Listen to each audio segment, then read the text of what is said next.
Hello, I'm Carissa. Mexican. Hello, I'm Carissa. Mexican and Italian with my heart. Came to Italy, followed by love for sport and outdoors. In Garda Lake, I have found stability for all my emotional sense. Every time I practice an activity, I put my heart, followed by determination and passion, with a daily achievement of love and comfort. Join me. I will lead you to a fascinating world of surprises.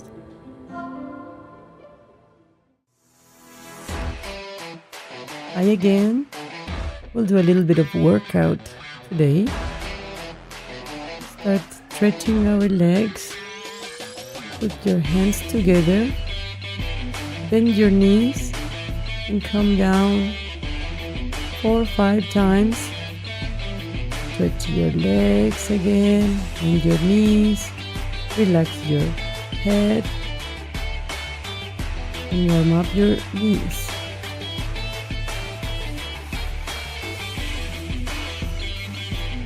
Bring your arms up, open your legs, wide open, hand side to side,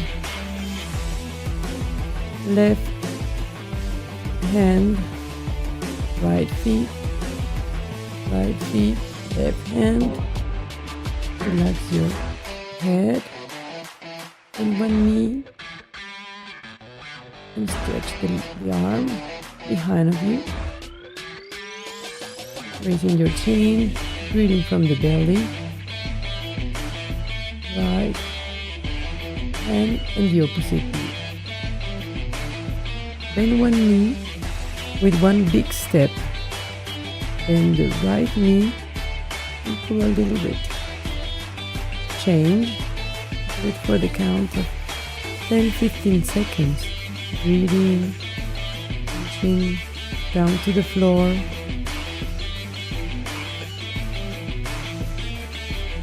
We do a little flush of blood.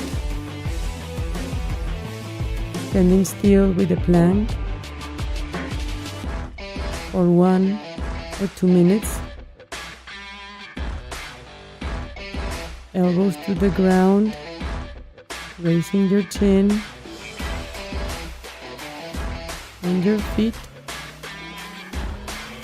and breathe. A little bit of power just to wake up all your body, giving a little flash of blood to the heart and making our heart rate raising a little bit.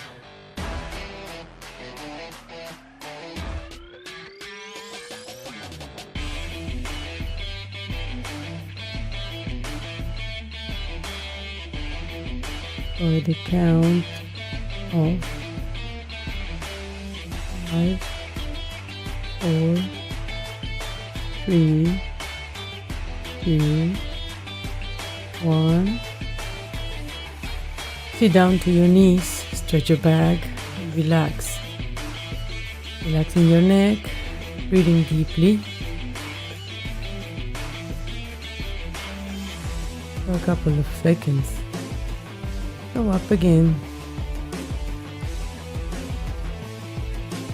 Open your legs wide open. Hands behind your neck. Give a little bit of power sit-ups. Bending your knees to the front. Giving a little bit of a push, a kick up. Sitting and raising your chest. Raising your chin. Keep your back straight as possible. Giving it a flush for 15 counts. Go to the bar, 1 meter away. Bend your elbows. Your hands are together. Bend your elbows and kick it back. Kick it back, away, giving a little bit of power. Every time you push, you pull, get down, your feet all the way down. Breathing deeply from your belly. Bending the elbows towards you, not on the sides. Down. Try to keep your hands as close together to each other. Walk. Give it a count of 20 times, let's say. You can start with 10, then 15. Then with the feet together, hands together, just pull and push. Push and go down slowly, breathing. Bending your elbows towards you.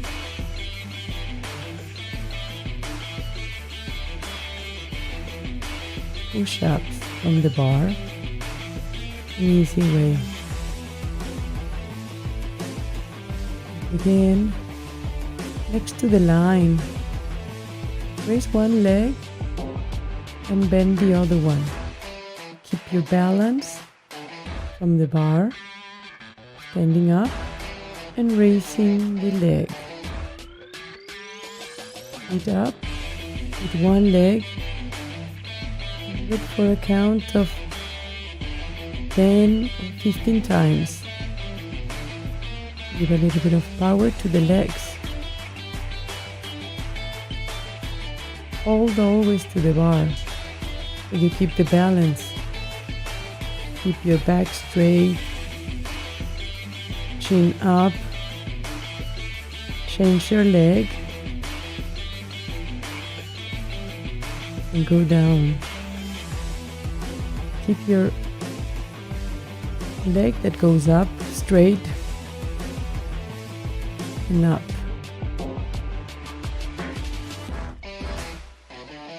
Your back straight. Breathe. If this is a little hard, just don't hesitate and stop and change the leg. 1 meter away, raise one leg. Put it over the bar. Stretch your legs. Feel the power. Stretch your leg. Most try to put your chin to your knees. Always with the eyes wide open. Changing again. Do it at the count of 20 seconds and you stretch. Breathing deeply from your belly. Keep your standing leg straight with the knee block. Straight again. And change. Raise one leg and put your feet above the bar. And stretch the quads. Stretch your leg. Most that you can go behind with the other leg.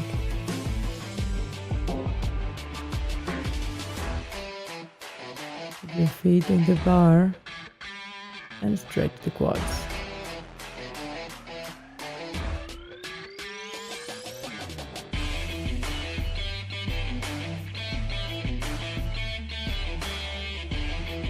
We're going to do a little bit of a power. Arms up on the sides. Keep your belly towards the floor, the chest. Bring your chin in and one and the other arm on the side.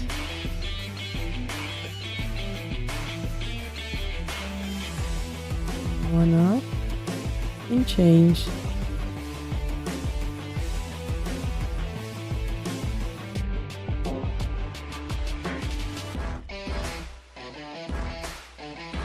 it for a count of 20 times or 10 times. You can start slowly and a little bit increase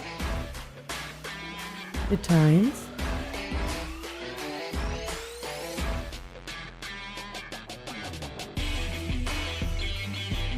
Then relax again, sitting on your feet, your knees. Relax the head.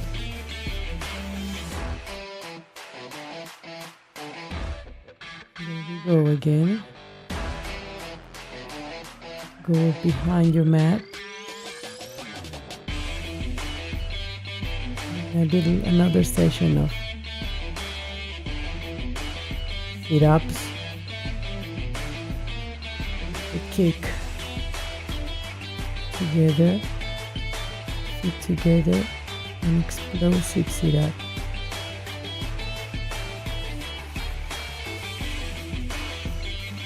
Make your heart work and your legs.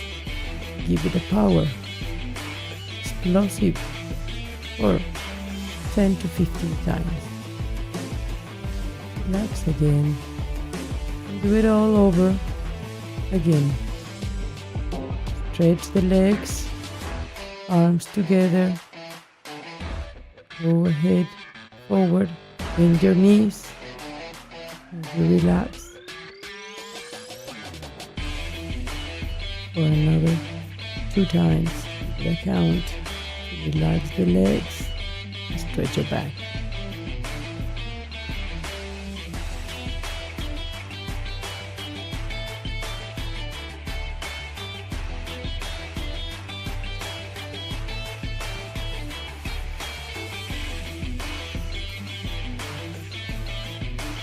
Open again your legs. Stretch the knee, opposite hand to the feet, raising your chin, twisting your neck, and bending your knees.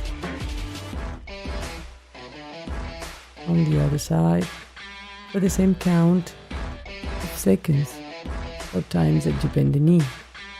Keep twisting your neck and raising your chin.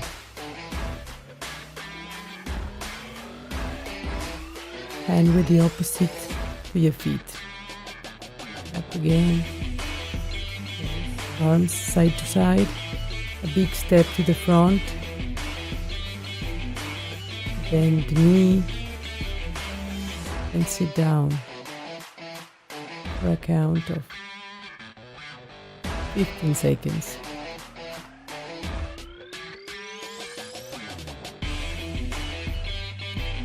Change the leg, take a big step to the front, bending the knee, stretching forward, raising your chin, breathing from the belly, and change again.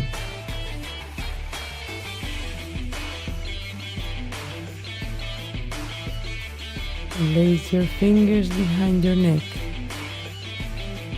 Another count of 10-15 times. Sit-ups with the power explosion. You can start your second round from here and do it each exercise for 15 to 20 times. Give it a try. And here you're all by yourself.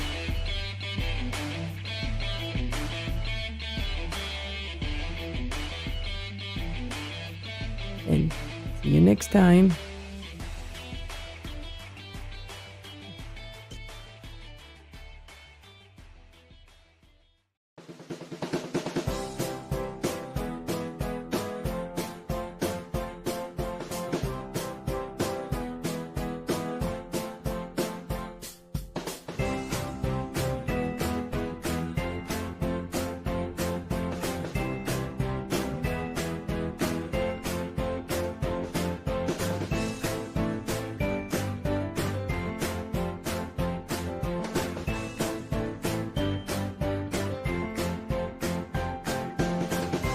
Hallo und herzlich willkommen bei Bella Italia TV. Mein Name ist Lena Brandauer und ich habe die große Freude, 4 Tage lang hier am wunderschönen Gardasee zu verbringen. Wie ich meine Zeit am besten gestalte, das lese ich in der Gardasee-Zeitung. Und deswegen treffe ich jetzt die Redakteurin Kirsten Hofer. Bis gleich!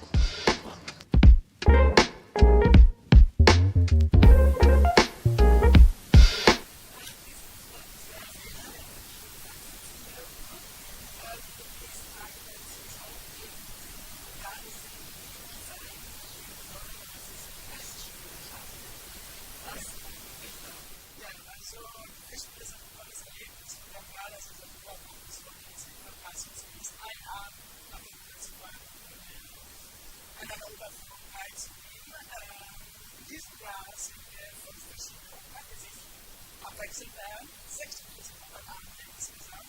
Als Special Eyes erwarten wir in diesem Jahr eine Runde im alten Ballettnetzer mit einer neuen Show, denn wir fast jedes Jahr so für das Haus. Dann die zweite Special Eyes ist Deutsch und dann haben wir noch ein anderes Verkaufen bekommen.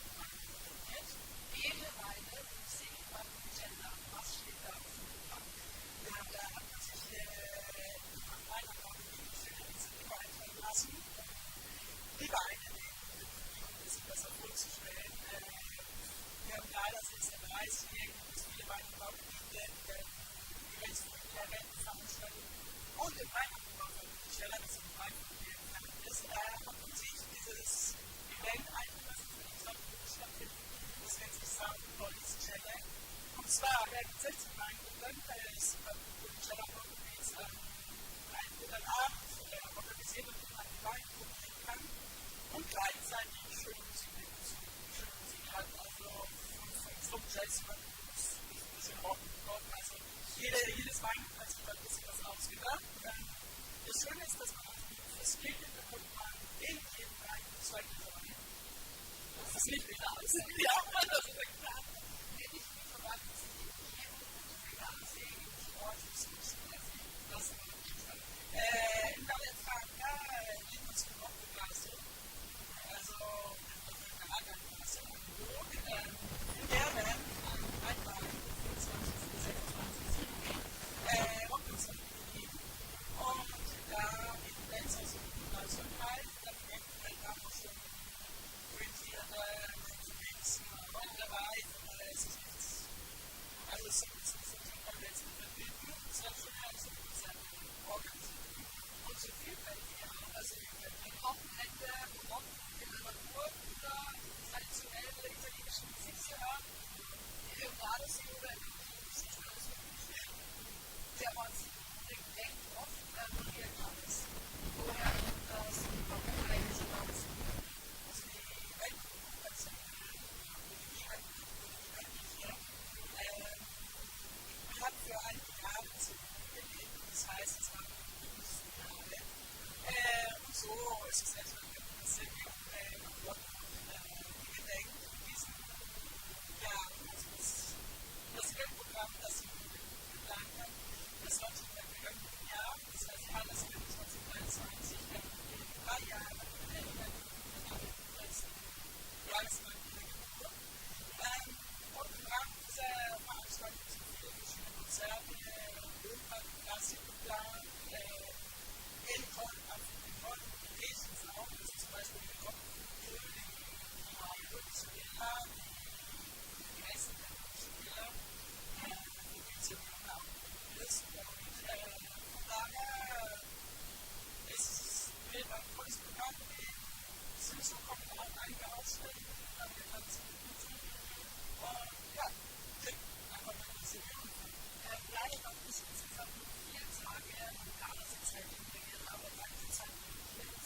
völlig verschiedene Landschaften begrüßen.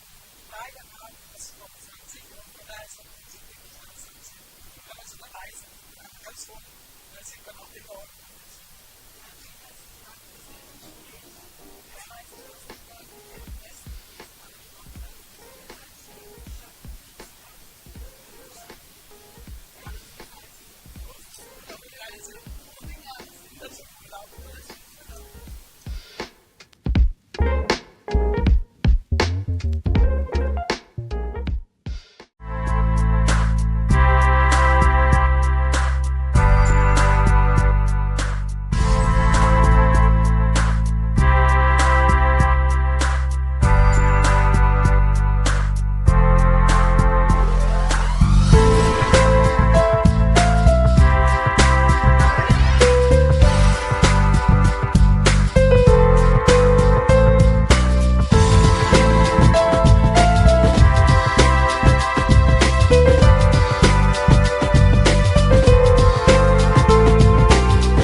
We are in Mantova, UNESCO World Heritage Site.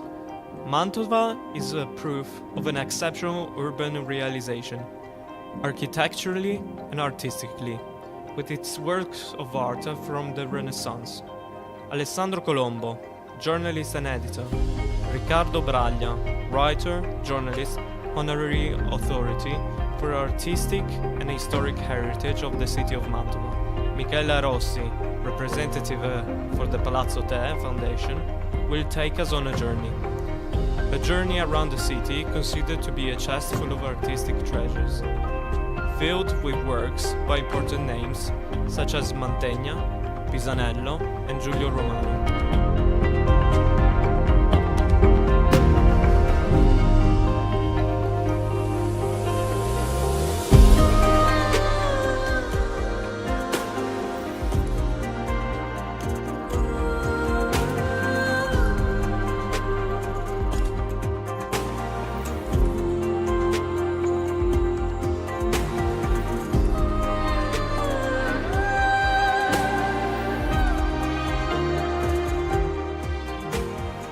Good morning Europa from Bella Italia TV.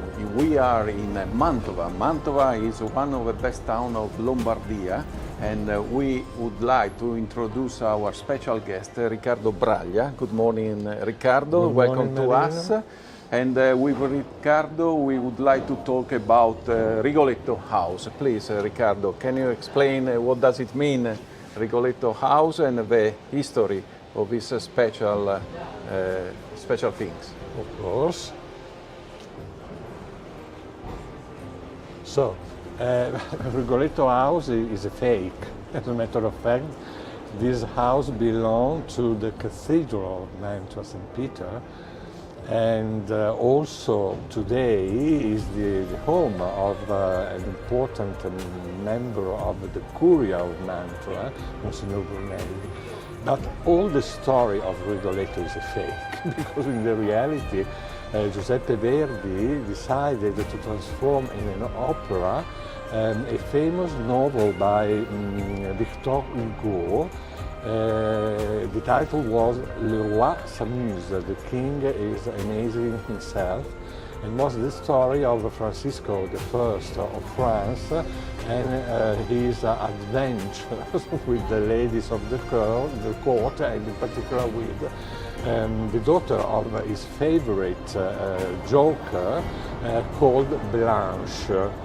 But there was a big problem with the Austrian government, because during that period Mantua belonged to the Austrian Empire, and they decided it was absolutely impossible to propose an opera in which a consecrated king was defined, a humanizer, Don Giovanni, and so on.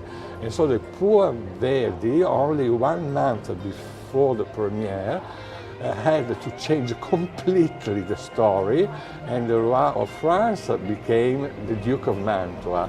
Triboulet Rigoletto, and Blanche Gilda. This is the real history of the opera. So it's absolutely like in Verona, the story of Giulietta and Romeo and Juliet. nothing of true, of course. With Bella Italia TV, we are exploring our Italian town. So we have been in Verona, and we explain to everybody the history of Giulietta and Romeo. We would like to ask to Riccardo, how is the competition between Giulietta and Romeo and Rigoletto? Well, the competition is nothing, because Rigoletto is a figure known by people that loves opera, and finished. On the contrary, Romeo and Juliet, everybody also in South Australia or in the island of Fiji, everybody knows the story, and so I think that the winner is Verona.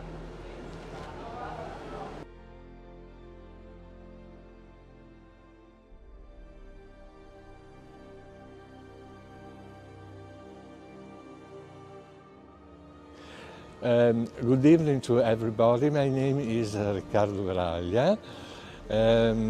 I am basically an art historian, and I have studied in Italy, of course, and it is the fatherland of art, but also in Great Britain. I am also a journalist. I am a writer. I have published many books about the history of Mantua and the art in Italy. And I am, this is the last one thing, also a director, but not for film, not for theater, but only for opera. My last creation was an edition of Rigoletto by Giuseppe Verdi, created for the main theater of my town, that is Mantova.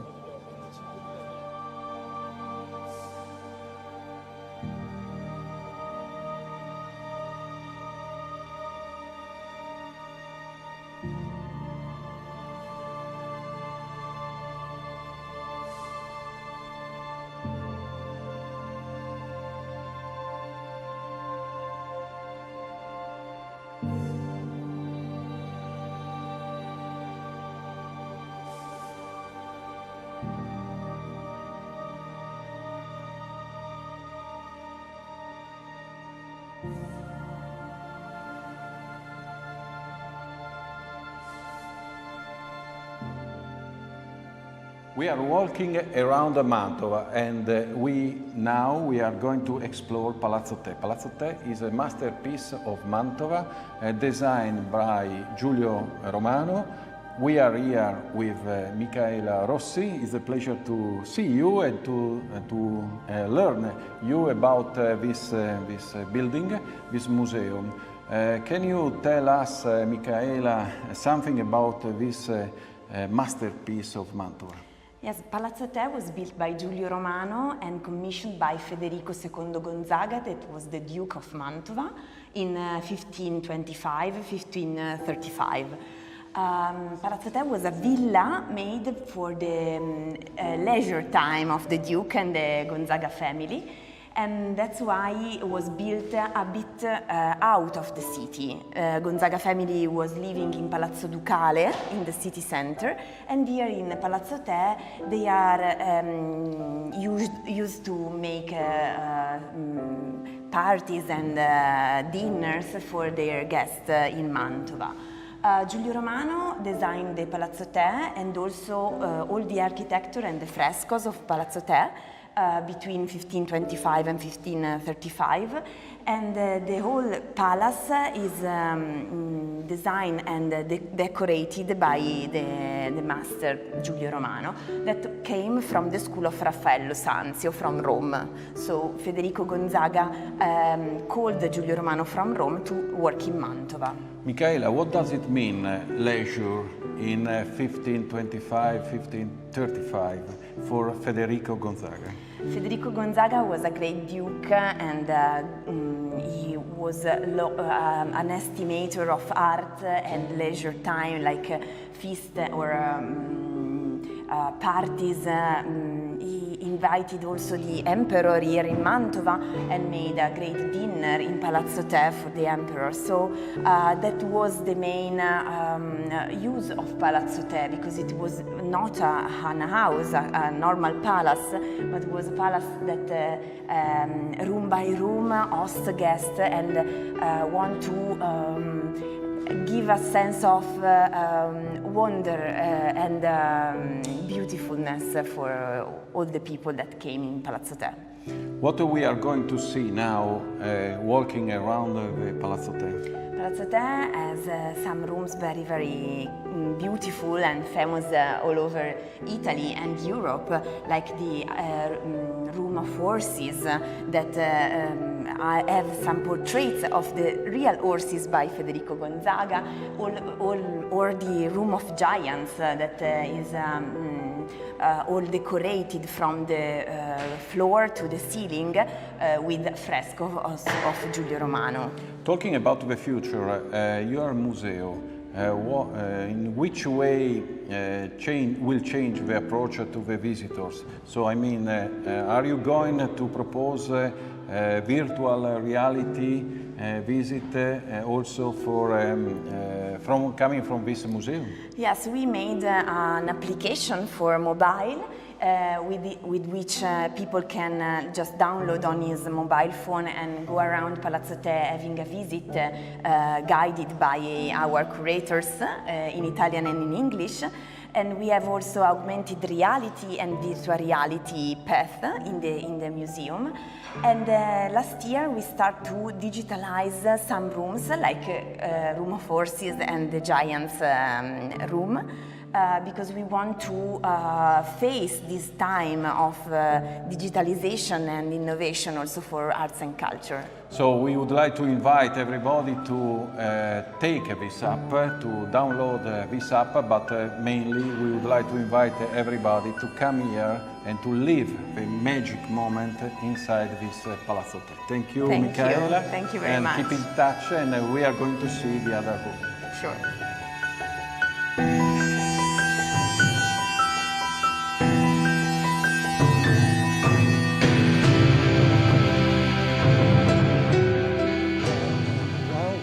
In the sumptuous ducal apartment of Palazzo del Te. This fabulous palace was built by Giulio Romano, the favorite pupil of Raphael, and was built for Frederick II, Duke of Mantua.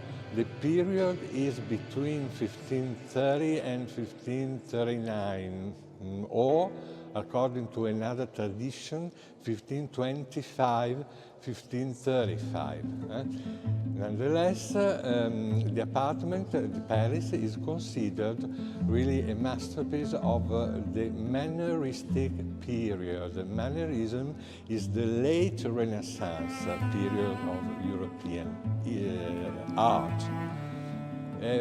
This room was originally the antechamber of the apartment, as it's called, room, or better, hall of the horses, because, as you can see, on the walls are painted 6 beautiful thoroughbreds that were real animals. They are not the fruit of Giulio Romano's fantasy.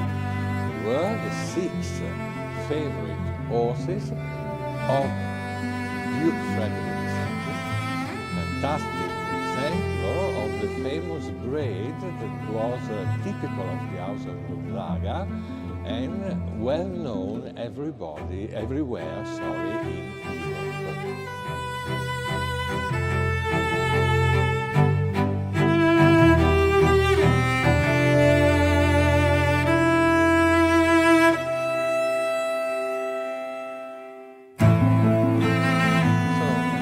The second hall of the apartment is this one, the so-called Psyche's room or Psyche's hall.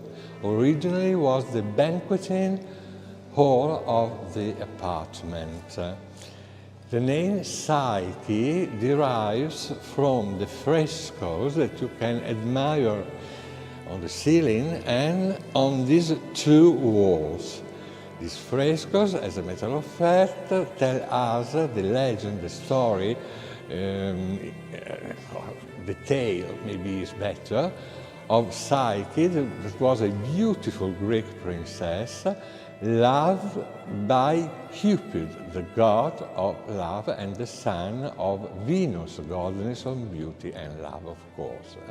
It's a very complicated story because Venus was terribly jealous of Psyche, but after many problems and disaster and so on, the couple was able to marry, and Zeus, or Jupiter, as you like it, the king of the gods, created Psyche like a new goddess of the Olympus. The scene, the double scene on the 2 walls, is the wedding or nuptial, as you like it, banquet, where all the ancient divinities are invited. They are really easily recognizable from their attribute. For example, Apollo, the god of sun and the music, Bacchus, the god of wine, the nymph of the waters, and here the goddess Venus herself that is preparing the great, the sumptuous table for the wedding.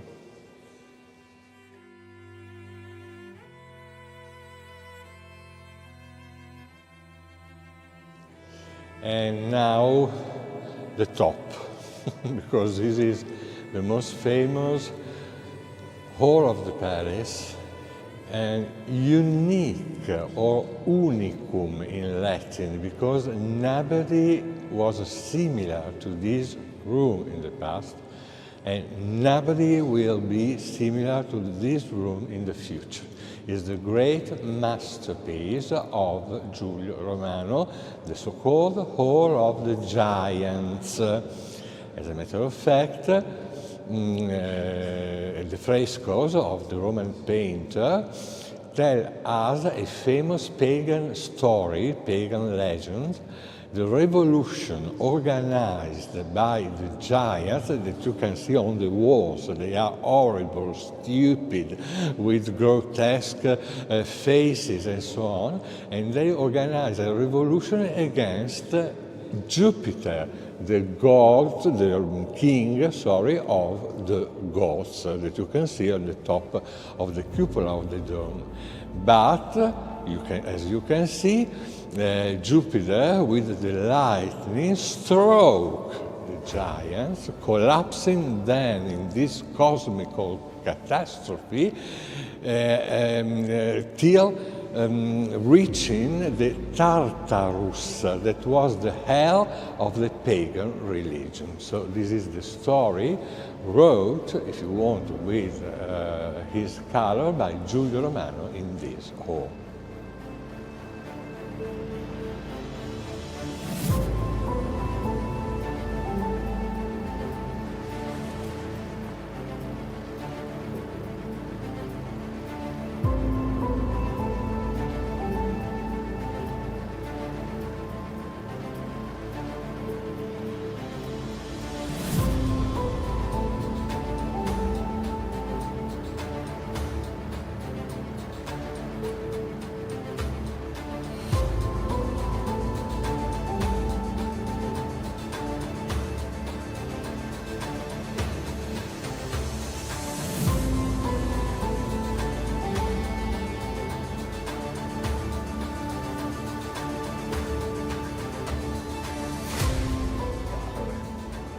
Walking together with Riccardo Braglia, and Riccardo Braglia will tell us something about Mantova, because Mantova is not just a little town, but it was also a capital. So what does it mean, capital, for this town? The first thing to tell, is that Mantova is really, really ancient, because Mantova was an Etruscan town. So she's elder than Rome. And the period of glory, as a matter of fact, was the period of the house of the dynasty of Gonzaga. During this period, about 4 centuries, Mantua was the capital of a small state, indeed, but very famous all over in Europe for the splendor and the elegance of the court, and for the patronage of the member of the family, with very important artists like Tiziano, della Mantegna. Also Leonardo was for a brief period here in Mantua at the court of the Gonzaga, and so on. Rubens 8 years. He lived in Mantua 8 years, so was the most important painter of the first period of the Baroque age, and so on. So really fantastic palace. So Riccardo, is very miscellaneous between history and art, this town. Absolutely, because all the members of the family were dominated by the passion for art. Now with Riccardo Braglia we are going inside the Palazzo Ducale. Yes. So we would like to discover Palazzo Ducale together. With pleasure. Is a huge complex, about 35,000 square meters, and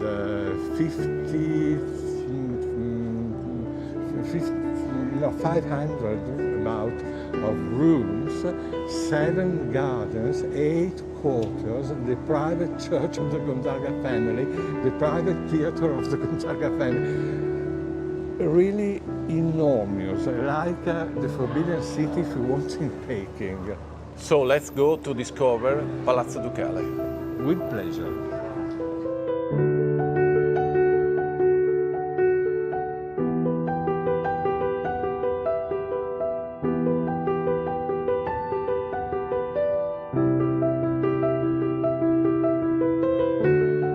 Riccardo, wonderful room.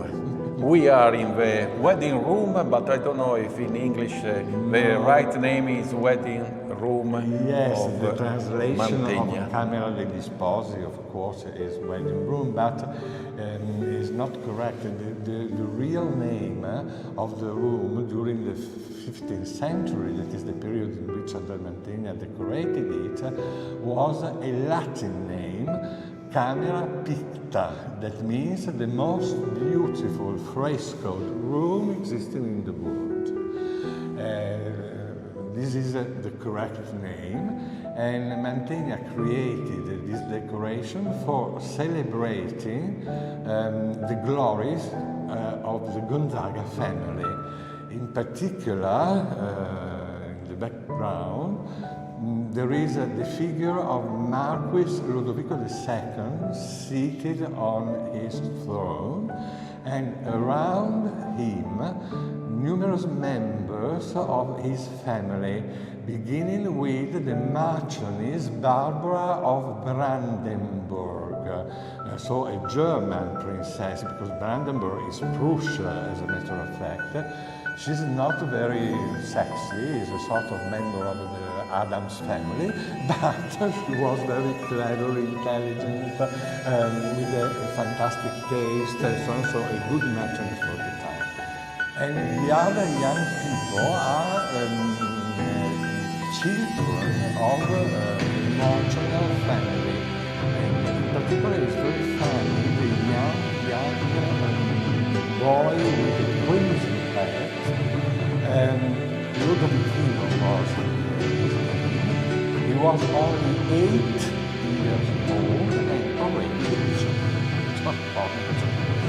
the rights of the Catholic Church of the period. But Riccardo, let us know something about Andrea Mantegna. Andrea Mantegna was coming from Padova, and after he has a very successful in Mantova. Sì. Andrea Mantegna arrived in Mantua in 1460, and he remained in the Gonzaga town till his death in 1506, dominating completely the artistical scene of the town.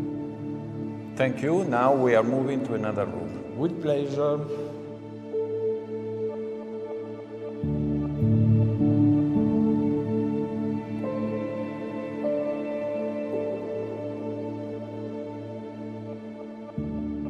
So Riccardo, we are walking on the Galleria of Exhibition, on the first floor of a new area of Palazzo Ducale. Sì, the so-called Corte Nuova, the new court. New court. Because the palace is divided into sections. The old court that was started in the 13th century, and this part is the new court. Work started about 1530, 1532. And what can we explain to us about this special place? This is fantastic. Was built by Vincenzo I Gonzaga, the same Duke of Rigoletto, as a matter of fact, and it's called the Gallery of the Exhibition because the purpose was to show the most important treasures of the famous Gonzaga's collection of art. And you can understand easily this fact looking at this wall that is divided in 3 orders of niches. All of these are Gonzaga? No. These are Roman statues representing emperor and empresses. They are ancient. It is not the original place of these statues. They were in another part of the palace originally. No, here, in the first row of niches, there were a cupboard filled with the most unbelievable object of the Gonzaga collection of semi-precious stones. You have to imagine service for example, for the table, made in massive lapis lazuli, decorated with gold, pearl, diamonds, emeralds, rubies. The second row are frames for canvases. And for example, the most famous canvases exposed here was the Death of the Virgin by Caravaggio, that originally belonged to the Gonzaga family. And the third row is the unique, the only one that preserves also today the original destination. So they are niches, like a shell, oval shell if you want, for the exposition of Roman busts. So it's so nice, very wonderful. And next step, where we are going to? To a particular apartment for having just an idea of a typical collection of the Renaissance and Baroque age, the Wunderkammers, so the room of the beautiful things. Very particular collection that we can explain in a few minutes. So we will see later. Yeah.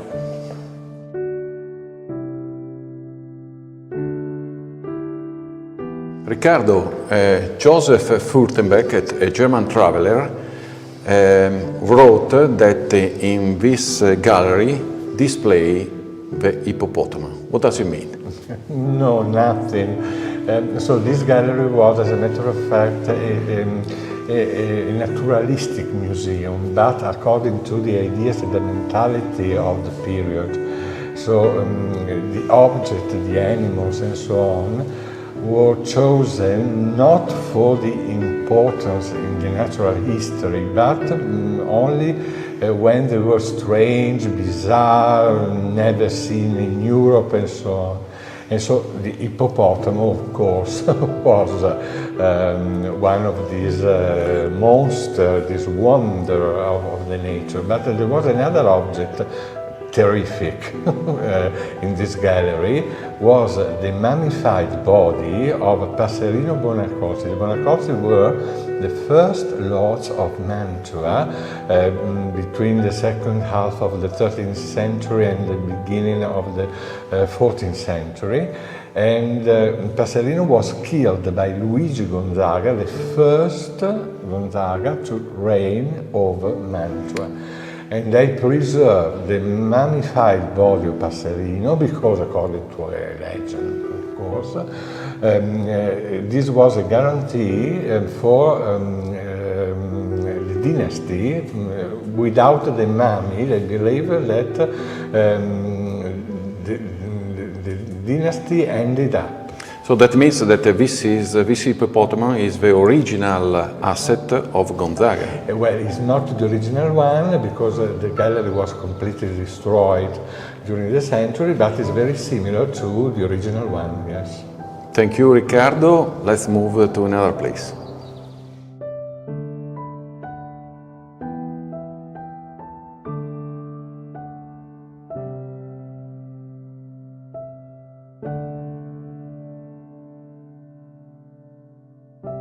It seems to be in Versailles, but we are still in Mantova. In Mantova, we are in the very nice gallery, the Mirrors Gallery.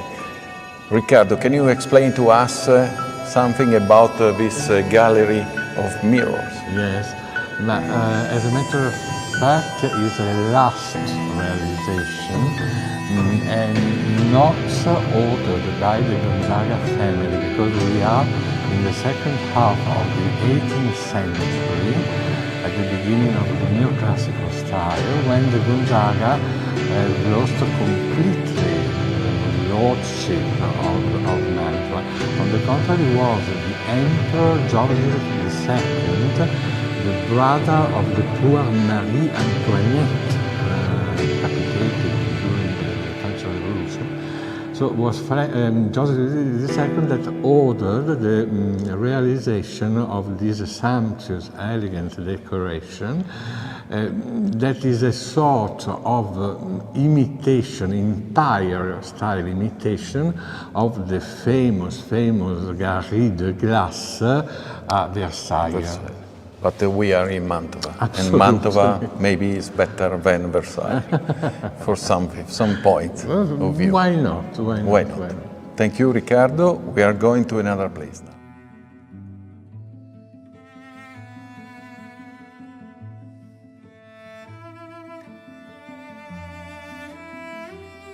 So, Riccardo, we are moving on the Palazzo Ducale outdoor, and we are on the special garden, hanging garden. Can you explain to us the particularity of this garden? Yes, this is fantastic. I adore it. Also because it is unique in the world. It is the only real hanging garden existing in the world. And as a matter of fact, there is a difference of 11 meters from the level of the garden and the level of the ground floor. It was built by order of the Duke William I of Mantua, that desired to have in his palace one of the famous seven wonders of the ancient times, and in particular this was a reproduction, smaller reproduction of course, of the famous Hanging Gardens of Babylonia. In Babylonia. Yeah. Thank you, Riccardo. Now we are moving to the last place.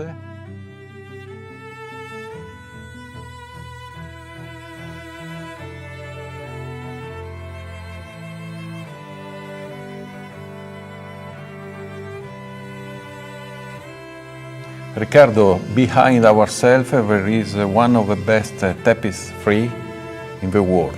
Can you explain to us the details of this tapestry? Yes. The Ducal Palace of Mantua possesses this unbelievable collection of 9 tapestries designed by Raffaello and woven in Bruxelles. Amidst the 9 pieces, this one, the Miraculous Fishing, is considered the most beautiful Renaissance tapestry existing in the world. And this in particular for the play of reflection of the figures of Jesus Christ and the apostles in the water of the Lake of Tiberias that you can admire and really shocking. On the contrary, the most famous medieval tapestry is in Paris. Hotel de Cluny is very famous also. This one, La Dame à la Licorne. But this one is the most important. For the Renaissance, for the medieval, La Dame à la Licorne.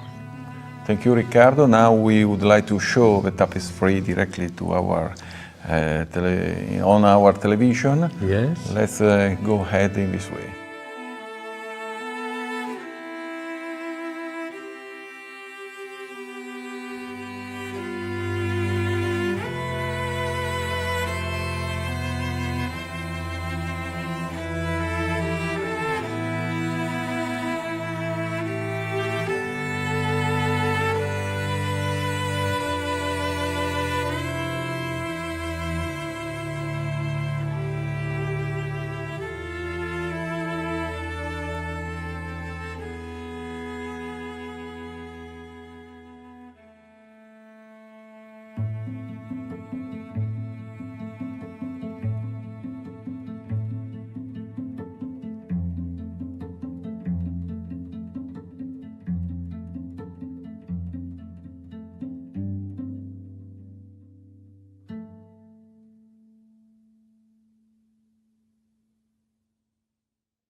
Hello my friends, I'm in Pisa with the staff of BellaItalia.tv to visit this outstanding Italian city in the region of Tuscany, full of fans and tourists coming from all around the world to visit these awesome monuments, the Leaning Tower, the cathedral, the baptistry. Behind me, a sunny day is perfect for visit this city. We are here and we try to let you know all the beauties around here, and I hope that you can enjoy this special show of Explore Italy. Enjoy Pisa, stay with us, Bella Italia TV in Pisa.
Hello my friends, I'm in Piazza dei Miracoli, like I said before, one of the most outstanding places in Italy and in the world. We had the opportunity to speak with tourists coming from all around the world. We met people from Australia, from North America, from South America, so let's go listening to their comments to our microphone for BellaItalia.tv.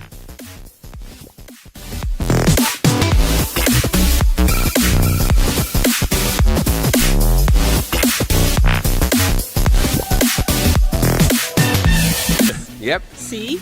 We originally came for the Giro d'Italia. We did a bike style tour on bikes, and we rode Stelvio and a couple of other climbs. And we saw the finish with our Australian guy winning the race. Hindley. And what about the beauty of this place, of this outstanding city? I can't believe how much marble we have mined out of the earth. It's just incredible, and the workmanship for when it was done is just mind-blowing. Beautiful. Yeah. It looks like a cake to me, the fine detail and the intricate carving. Yeah. It's just, we have nothing like this in Australia, nothing, so it's beautiful. You can only find this in Italy, I think. It wasn't on my bucket list originally, but I'm pleased that I came now and had a look, because it is really sensational. And you visit all Italy, which is your favorite place? Wow. Lucca, we've only been there 3 days, but Lucca is really good. Yeah, great site. We love cycling, so that's the Dolomites was spectacular. Wow.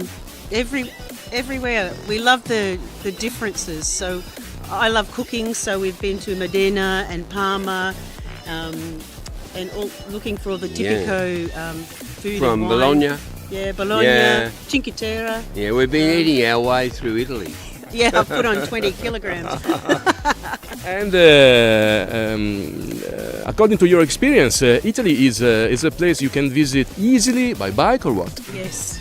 Yeah, it's It's wonderful. The Italian drivers are very respectful, so I feel safe riding in Italy, and there are fantastic bike paths. We've just ridden mainly on a gravel path from Lucca. Down the river. It's beautiful, it's Yeah. safe, and it's the best way to meet people and have a local experience. Yeah. Yeah. It's equal with France and Spain for cycle touring, I would have thought. Nice and easy. I think it's better than France. Yeah, and better than Spain. France, yeah. Definitely, no. Equal with Spain? No. No? In No, front I of think Spain? Italians are so passionate about their cycling, Yeah. and it's a common language. Even we were talking with the owners of the bike store in Lucca, and even though I don't have much Italian and the gentleman didn't have much English, we could still communicate about Ooh. bicycles. It was, And yeah. Mario Cipollini comes from Lucca. Yeah, That's his hometown, yeah. We haven't seen him yet, but we're looking. we're looking for him.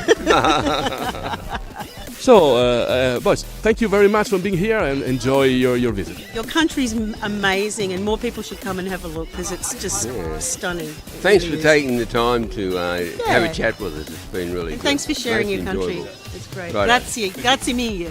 Grazie mille.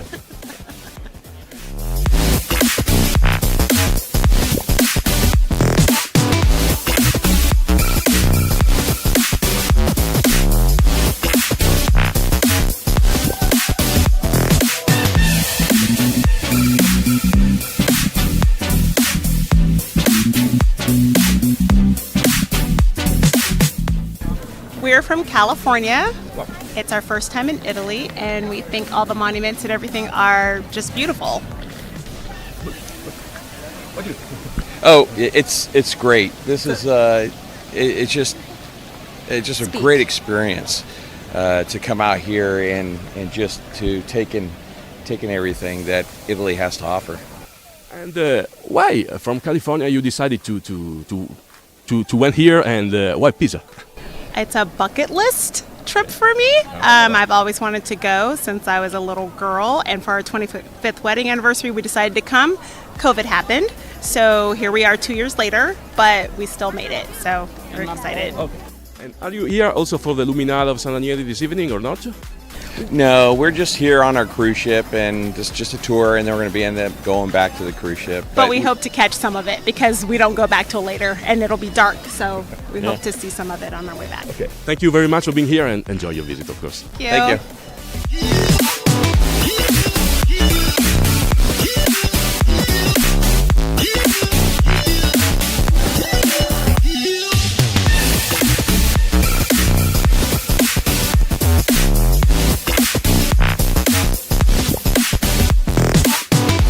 Well, I'm from Florida in the United States. It's my first time here, and I think it's beautiful. I think the architecture is amazing, and they've done an amazing job keeping it restored and looking beautiful. Which is your favorite monument here? Well, my favorite moment, I suppose, or the moment I'll remember the most, is trying really hard to get a good picture of me holding up the tower. So far, I've been unsuccessful. And are you here also for the Luminara of San Daniele this evening? No, unfortunately, I'm on a tour, so I won't be able to stay for the celebration. Thank you very much for being here, and enjoy your visit. Thank you very much.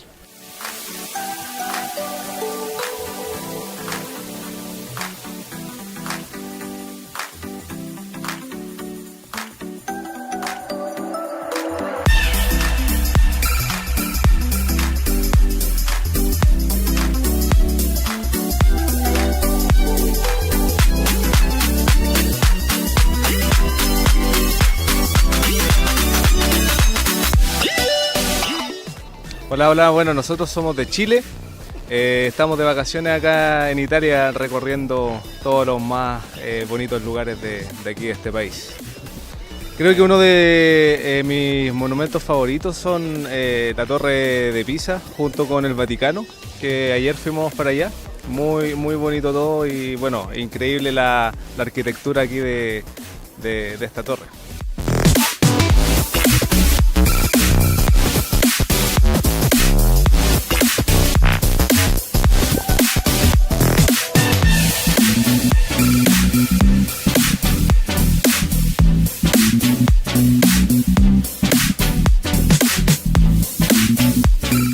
We're from the United States, Arizona.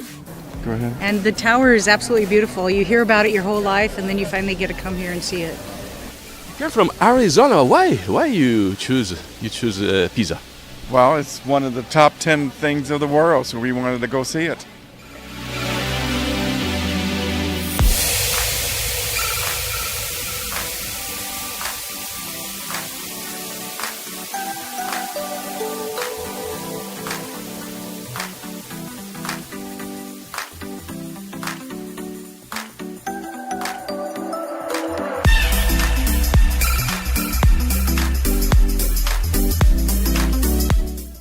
From this unusual point of view of the Leaning Tower in Pisa, to talk about the Luminara di San Ranieri, a wonderful event that they organize every June here in Pisa, all along the Arno River, with many thousands of firelights switched on to create a unique and a wonderful atmosphere. Let's see it.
inside the Palazzo della Pilotta in Parma, this huge building that was started in the second half of the 16th century, but renewed, changed so many times till the beginning of the 19th century.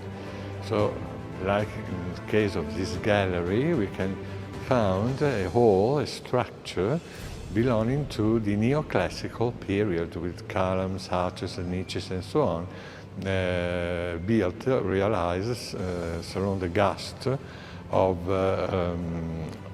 this neoclassical or imperial, as you like, period.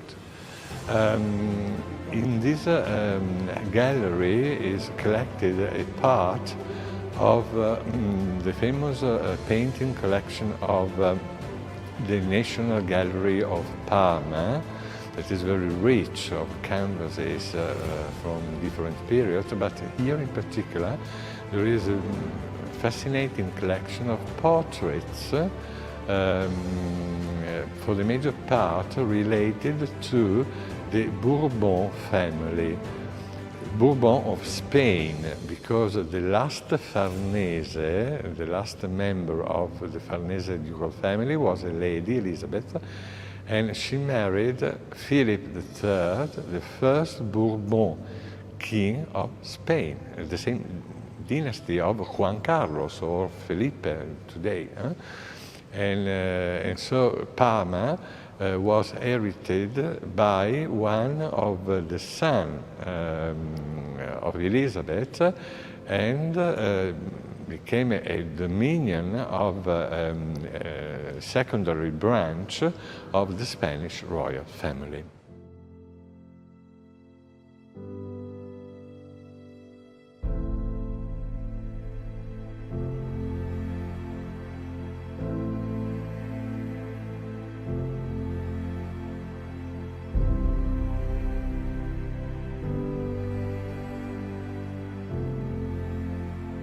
Well, and always in this nice, elegant gallery, there is a real great masterpiece that is the statue that you can see, made of marble of Carrara by Antonio Canova. Surely the most important sculptor of the neoclassical period in Europe. He worked for the popes, he worked for Napoleon, the Tsars of Russia adored to collect his creation and so on. And this is particular because the statue represents Maria Luisa of Austria, so from Habsburg, like a Roman empress, or maybe like the god Juno, the goddess, Juno, the queen of the gods, the Greek and Roman mythology. The statue was realized after the collapse of the Napoleon Empire, and is situated in Parma, and in particular in this museum since that period, as a matter of fact.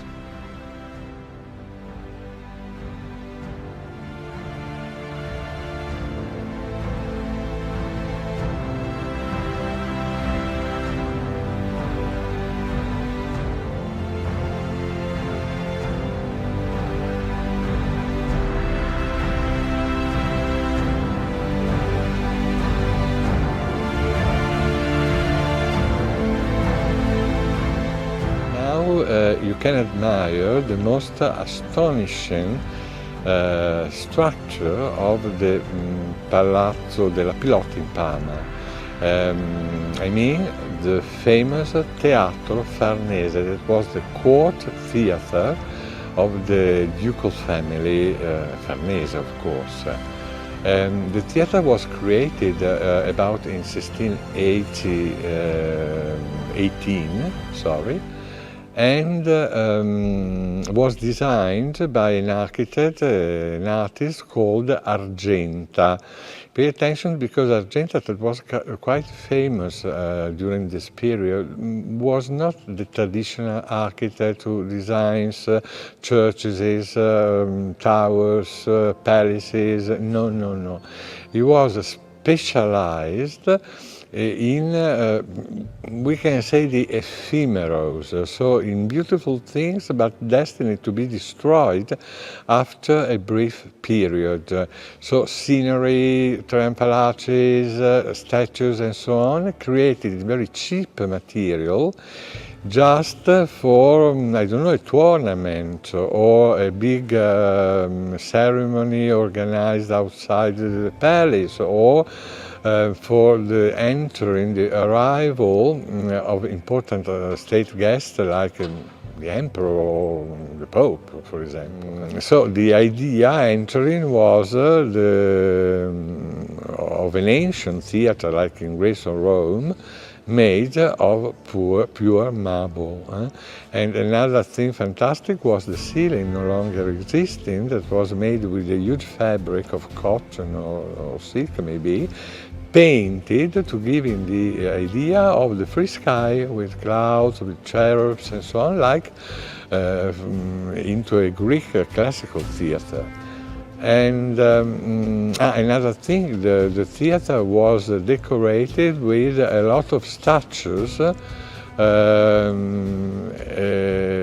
major part of them disappeared, of course, during the bombing, but we have, for example, the new that the lower balustrade was decorated with statues of Putos holding torches for giving the correct illumination during the show.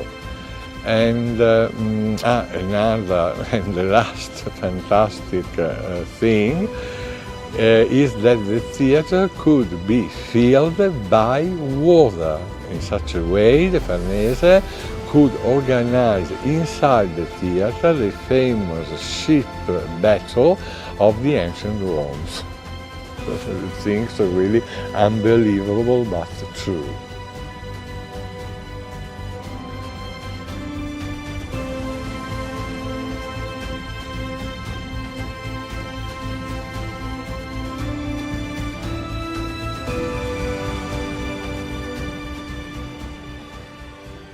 Well,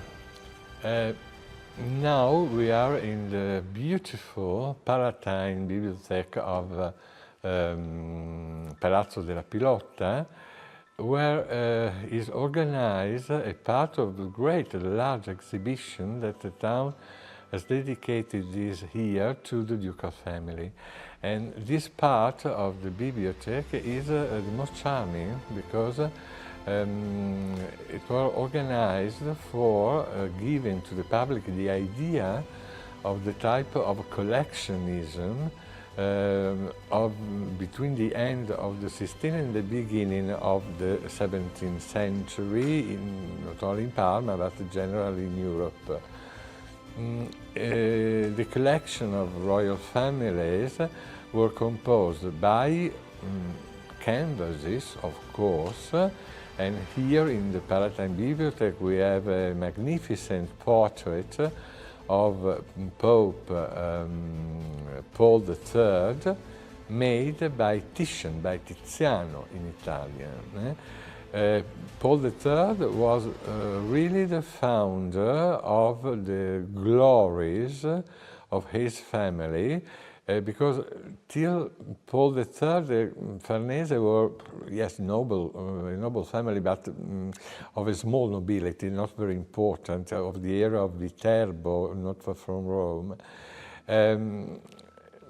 When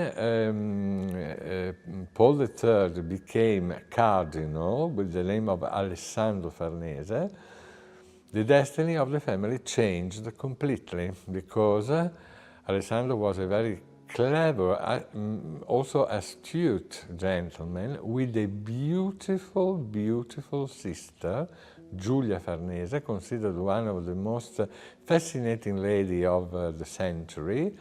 And he was so able to introduce the sister in the bed of the Pope reigning in this period, the terrible Alexander Borgia, the father of Lucrezia Borgia.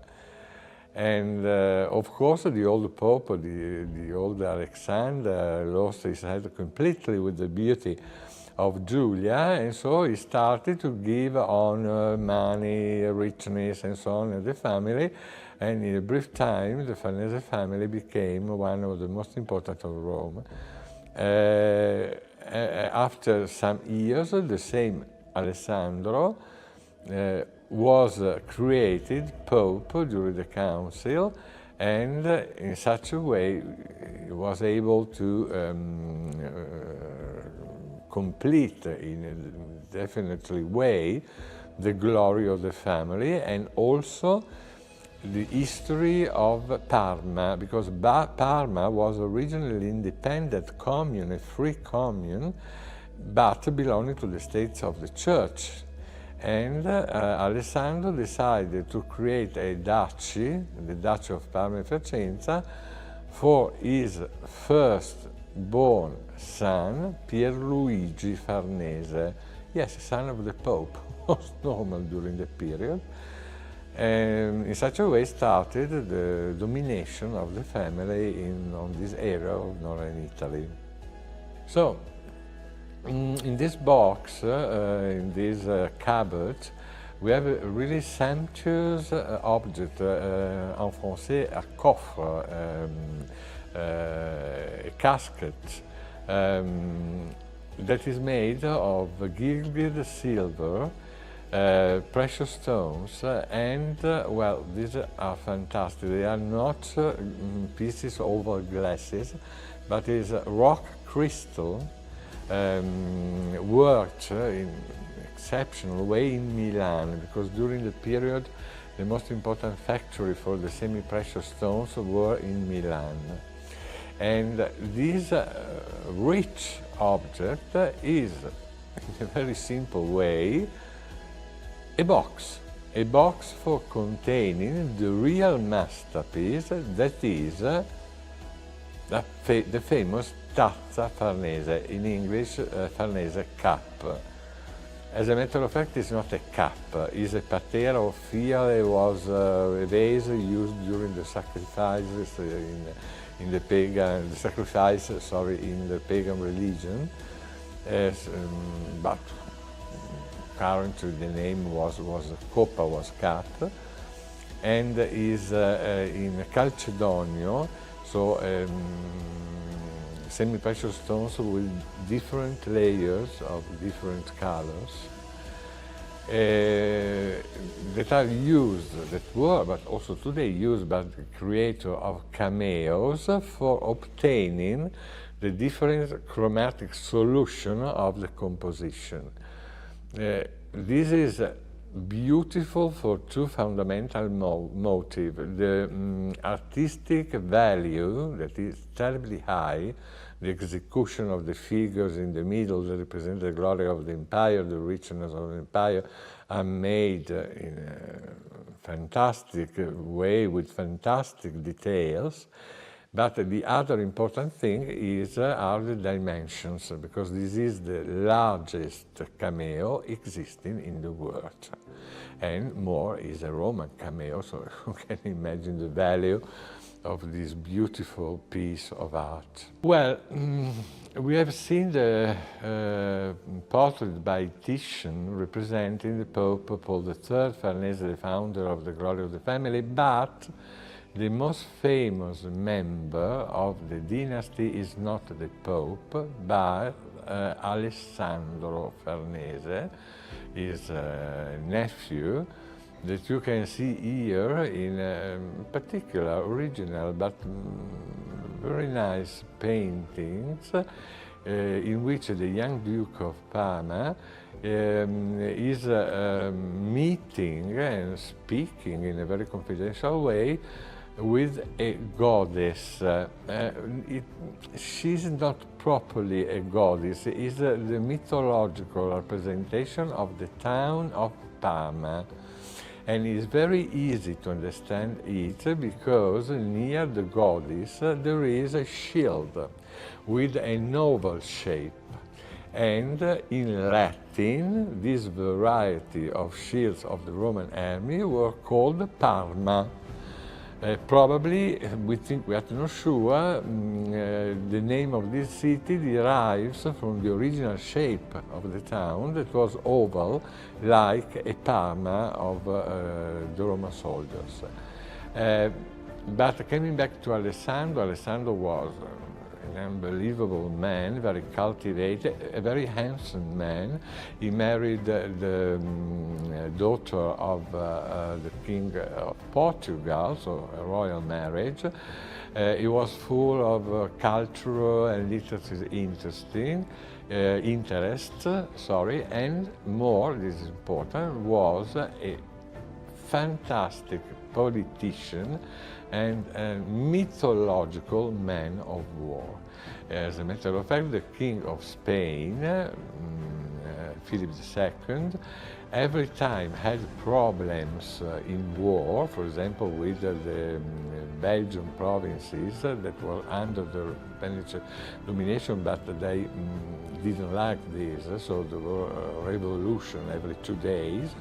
Regularly, the king, Philip II, sent the Duke of Parma to control, to solve the situation. So, really a great personage. And now, I think that I adore, well, there is not the value of the Tazza Farnese that is without price, but is fantastic and was an object that was almost common during the late 16th century. You can see is a silver statuette representing a deer mounted by the goddess of the hunting, Diana. But in the reality is a play for adults, of course, used during the banquet. Well, it's very easy to see that there is an hole for a key, because in the reality a sort of robot. When you have used the key, you can put the statue on the table, and the statue moves with a very strange movements and so on. Moves for a few minutes. The use was that the gentleman or the lady facing which the statue was still was created the king or the queen of the banquet, and the head of the deer, you can open it, and in the reality is a little glass, the body is full of wine and so on, and the new king of the new queen was served with this symbol of the new situation. For me, it's fantastic. If you want, a little bit stupid, but sometimes the stupid things are the most amazing. This was the original destination of the statue of Diana.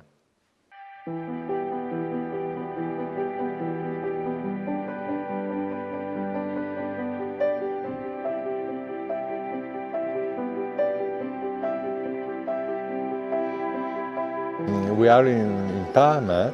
That is another very, very interesting town, but unluckily not appreciated as it merits, because also for Italian people, not only for the foreigners, Parma is prosciutto, means prosciutto, yes, ham in English.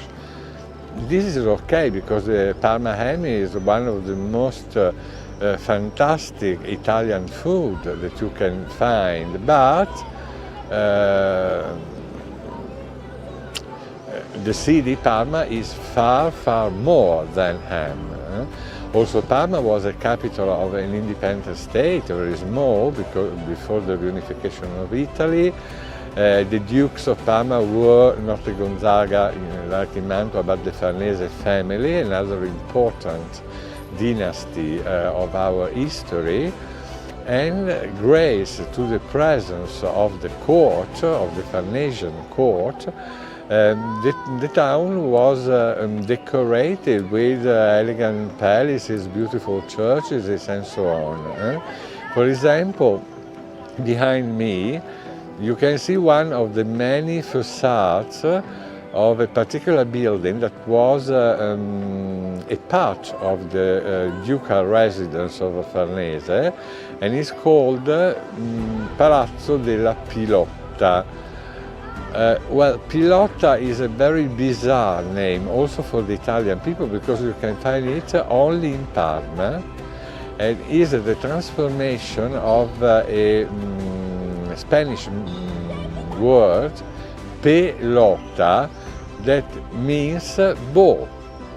As a matter of fact, the game of pelota is one of the ancestors of the actual game of tennis. Different, of course, for many, many things, but the idea is the same, is to launch a ball by means of something like, also the hand, very simply, but as a matter of fact, it's called, en français, jeu de paume.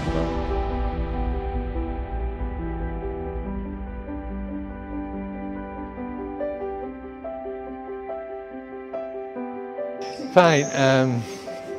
Now we can have a visit of the historical medieval center of Parma that is articulated around two famous squares.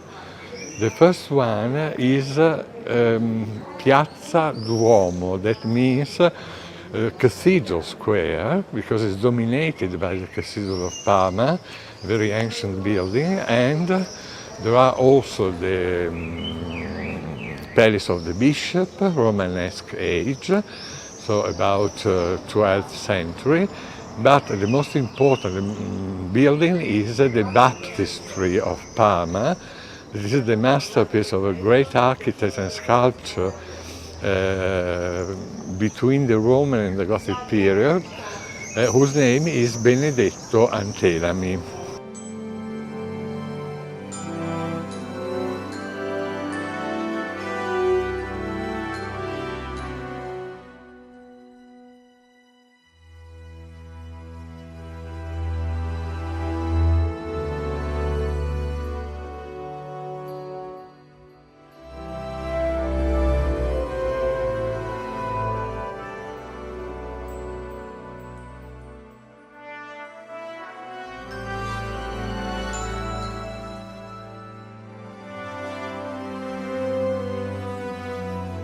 Well, the inside of the cathedral, as a matter of fact, is the original Romanesque one, with the so-called Matroneum, that is the upper gallery, reserved originally to the lady, because during the past ladies and men cannot follow the Mass, the service altogether.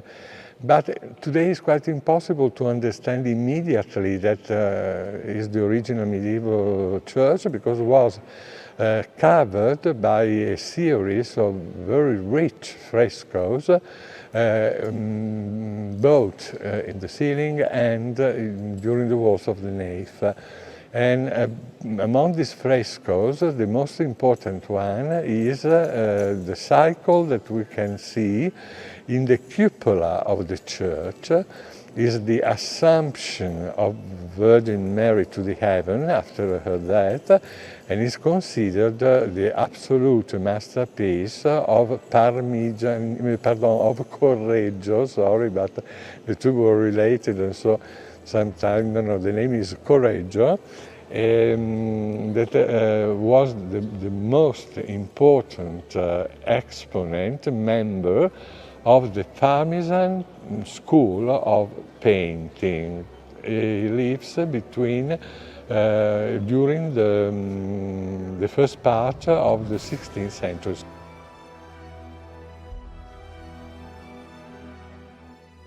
So, now we can admire one of the 4 doors of the baptistry of Parma, an absolute masterpiece of sculpture and architecture between the end of the Romanesque and the beginning of the Gothic period. I already told that the name of the master was Benedetto Antelami, and the baptistry is octagonal, but not for a question of taste or fashion. No, it's a symbol, a Christian symbol, early Christian symbol, because the number 7 was a representation of a complete cycle ended and complete. With the number 8, we have the beginning of a new cycle of 7. And this is very important for the Christian baptism, because we know that with the water, the holy water, the new Christian is death to the sin, so 7, ended cycle, and is beginning a new cycle, number 8, in the grace of Christ. So in particular, this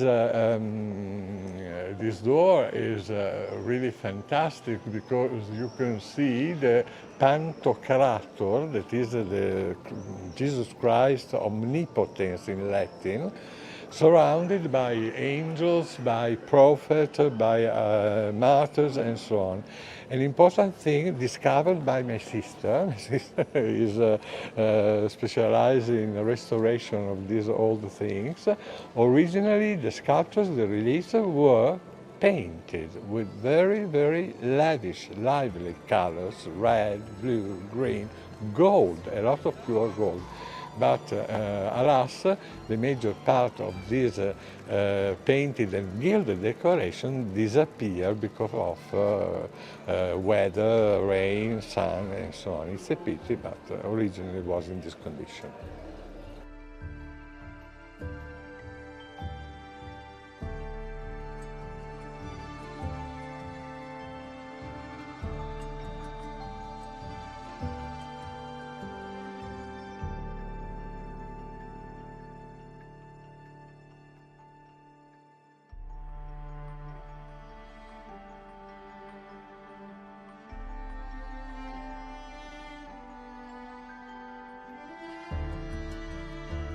Mr. Riccardo, you're one of the greatest art historians in Italy. So when did you really fall in love with art? Well, thank you for the great art historian. It's really kind of you.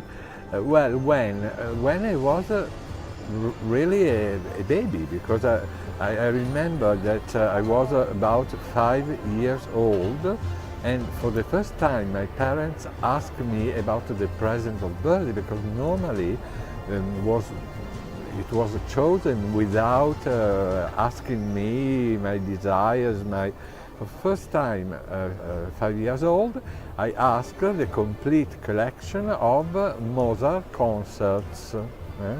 At 5 years, which is not a normal thing for a 5-year-old child. And then, how was your?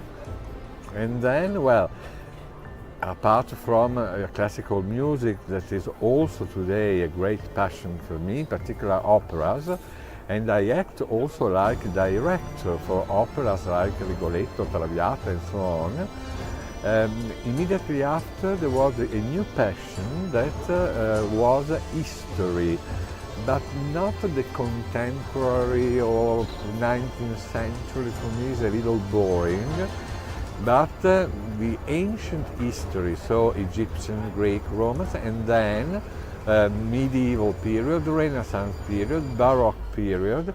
And I was fascinated in particular by the great figures, personages of the history, like, I don't know, Cleopatra, or Nerone, Nero in English, and then the Emperor Frederick II of Sweden, Peter the Great of Russia, And so also with the help of this interest for the personages, the most important personages, also history became one of my passions. You traveled a lot and you start traveling at 13 years old. Mm-hmm.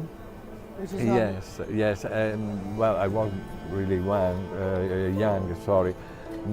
Naturally, I traveled not like a tourist, but for the languages. So I spent 1 month, 2 months during summer in Great Britain or United States or France. And for me it was a very important experience and really beautiful for me, because as a young boy I had the occasion of meeting people of completely different civilization, languages, culture, a very stimulating experience for my brain. You made the experience of college, but you didn't like it? No, the college for me was really a disaster for 2 reasons. I am not a man for colleges. For me they are oppressing, sad, dark. No. I like to be free. And the second thing is that college, for example, in England, were crowded by Italians. So you had not occasion, apart from the hours of the lessons, to speak English with for the normal things of the life, and that is very important.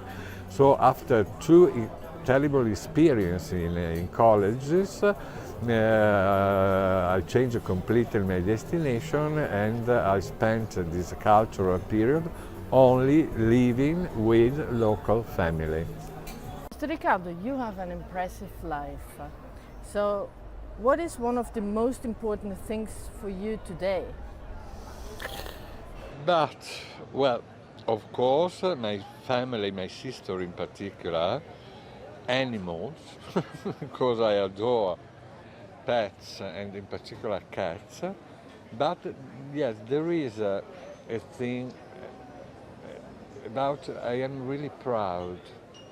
Is an activity of volunteering, better correct pronunciation. For example, in prisons, each week or each 15 days, I go to the Mantua's prisons for teaching history of art, of people living in this situation, and also the criminal asylum.